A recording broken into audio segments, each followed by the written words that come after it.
کوئی شکر کی پٹی بھی باندھنی چاہیے. حضرت ایوب 18 سال بیمار رہے. زوجہ کہنے لگی دعا کر لو تو آپ فرمانے لگے بی بی سے کہ صحت کتنی دیر رہی؟ اس نے کہا 60 سال. تو آپ فرمانے لگے ذرا بیماری کو بھی 60 سال گزر لینے دو پھر دعا بھی کر لیں گے. یہ دعا کی اللہ یہ لفظ کہے اللہ نے صحت دے دی, تندرستی آ گئی. ایک دن گھر میں بیٹھے بیٹھے زوجہ کہنے لگی کہ ایوب یہ بتاؤ دکھ اچھے کہ سکھ؟ آپ فرمانے لگے سارے دن ہی اللہ کے ہیں پر دکھ بڑے اچھے تھے. مجھ سے پوچھو تو دکھ بڑے اچھے تھے. کہا کس طرح؟ تو حضرت ایوب فرمانے لگے جب میں بیمار تھا تو 24 گھنٹے میں ایک دفعہ میرا رب میرا حال پوچھا کرتا تھا. ایک دفعہ میرا اللہ پوچھتا تھا ایوب تیرا حال کیا ہے؟ فرماتے ہیں 12 گھنٹے تو لذت ہی رہتی تھی کہ میرے رب نے میرا حال پوچھ لیا ہے, اور اگلے 12 گھنٹے میں انتظار کرتا تھا مالک حال دوبارہ کب پوچھے گا. فرمانے لگے اب صحت تو ہو گئی ہے پر اب میرا رب میرا حال تو نہیں نہ پوچھتا. بھائی مشکلات جو ہوتی ہیں وہ تو تجھے سجا دیتی ہیں, سوار دیتی ہیں. تجھے یاد آتا ہے کوئی اپنا جب تجھے درد ہوتی ہے نا, تکلیف ہوتی ہے, پھر تیرا دل کرتا ہے کوئی کندھا ملے جہاں میں سر رکھ کے رہوں. پھر اسی لیے تو کسی درویش سے کسی نے پوچھا تھا اپنا کون ہوتا ہے؟ تو کہا جو تجھے دکھ کے وقت یاد آئے وہ تیرا اپنا ہے. جو تجھے عین آزمائش کے وقت یاد آئے اور تجھے اس کا نمبر فوراً تیرے موبائل پہ چلنے لگے وہ تیرا اپنا سجن ہے جس کو تو دکھ کے وقت یاد کرے. تو بھائی مشکلات کے بعد جو اللہ آسانی دیتا ہے. حضرت ابراہیم کو آگ میں بھی پھینکا گیا, حضرت ابراہیم علیہ السلام کو ستایا بھی گیا, نکالا بھی گیا, لیکن جب ان مشکلات سے گزرے تو میرا رب فرماتا ہے وَإِذِ ابْتَلَىٰ إِبْرَاهِيمَ رَبُّهُ بِكَلِمَاتٍ فَأَتَمَّهُنَّ قَالَ إِنِّي جَاعِلُكَ لِلنَّاسِ إِمَامًا. کہا جب ابراہیم پورے اترے تو پھر ہم نے انہیں امام بنا دیا.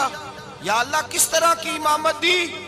فرمایا میں نے اتنی اعلیٰ شان عطا کی ہے کہ اپنے لاڈلے رسول کو جناب ابراہیم کی نسل میں پیدا فرما دیا ہے. میں نے مصطفیٰ کو ان کی نسل میں پیدا کر دیا, قیامت تک کے لیے ان کا وقار بڑھا دیا. اللہم صلی علی محمد وعلی آل محمد کما صلیت علی ابراہیم وعلی آل ابراہیم. ان کی عظمت بڑھا دی اس لیے کہ جب وہ آزمائش سے گزر کر کے آئے پھر جو آسانی دی. میرے نبی پاک صلی اللہ علیہ وسلم نے دین ابراہیمی کی بہت ساری چیزوں کو رکھا. کہا میں ملت ابراہیمی پہ ہوں. جب کوئی مشکلات کو عبور کر کے آتا ہے, جب کوئی تکلیفیں سہ کر کے آتا ہے, اس کے لیے جو اجر ہوتا ہے, اس کے لیے جو پھر اللہ کتنی ذرا بڑی توجہ کیجئے گا. لوگ سمجھتے ہیں فلاں آدمی مشکل میں ہے تو شاید مشکل میں ہی رہے گا, فلاں آزمائش میں ہے تو شاید میرا اللہ فرماتا ہے ایک مشکل دے کے میں 2 آسانیاں بھی دوں گا. تم مشکل دیکھ رہے ہو, مشکل نہ دیکھو, وہ جو اس کو بعد میں آسانی آنے والی ہے, اور ڈبل جو میں اس پر نعمت کرنے والا ہوں اس کو دیکھو. حضرت یوسف کو بھائیوں نے کنویں میں ڈال دیا تھا, اور جب کنویں سے نکلے تو مصر کے بازاروں میں بکے, اور پھر زلیخا نے الزام لگایا تو حالات بگڑ گئے. حضرت یوسف کو جیل جانا پڑا. کتنی کٹھن زندگی تھی, لیکن میرے مالک کو کچھ اور ہی منظور تھا.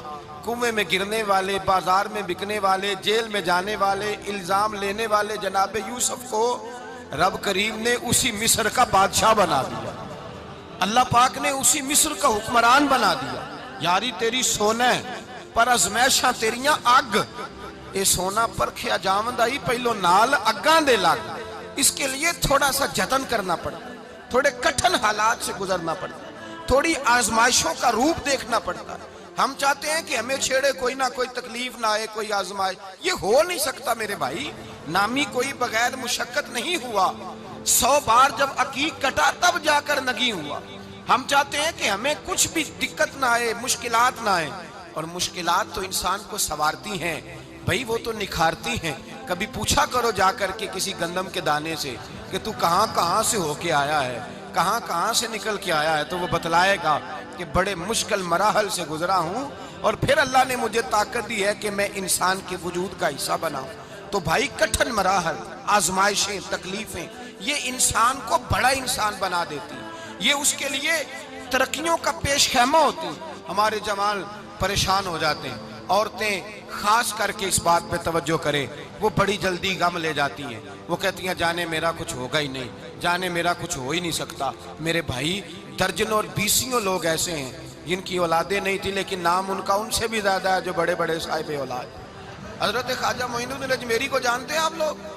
نہیں، جو جانتے ہیں وہ بولیں جانتے ہیں جی؟ لو جی کافی سارے جانتے ہیں، تھوڑے جی رہ گئے مگر جانتے ہیں نا خواجہ صاحب کو؟ ان کے کسی بیٹے کو جانتے ہوں؟ نہیں جانتے، نہیں جانتے، نہیں جانتے آپ ان کے بیٹے کو۔ حضرت خواجہ معین الدین اجمیری رحمت اللہ تعالیٰ علیہ کے بیٹے کو نہیں جانتے، لیکن ویسے آپ ہندوستان میں کسی آدمی کو چھیڑ کے دیکھیں وہ کہے گا میں خواجہ صاحب کا روحانی بیٹا ہوں، میں اولاد۔ حضرت غوث اعظم رضی اللہ تعالیٰ عنہ کی اولاد کو کم لوگ جانتے ہیں، لیکن آپ ویسے کسی کو پوچھ کے دیکھیں 11ویں والا پیر کون ہوتا ہے، ہر آدمی ہاتھ اٹھا کے بتائے گا خدا کے فضل سے ہم پر ہے سایہ غوث اعظم کا، ہمیں دونوں جہاں میں ہے سہارا غوث۔ لوگ جھوم کے بتلائیں میرے بھائی، یہاں لوگ پریشان ہو جاتے ہیں کہ اولاد ہوگی تو یہ ہوگا، فلاں ہوگا تو یہ ہوگا۔ بھائی ایسی کوئی بات نہیں، میرے پاس پیسے ہوتے تو میرا ابا بیماری سے فوت نہ ہوتا۔ جو مالدار ہوتے ہیں تو کیا وہ بچ جاتے ہیں؟ حضرت اسرائیل انہیں چھوڑ جاتے ہیں؟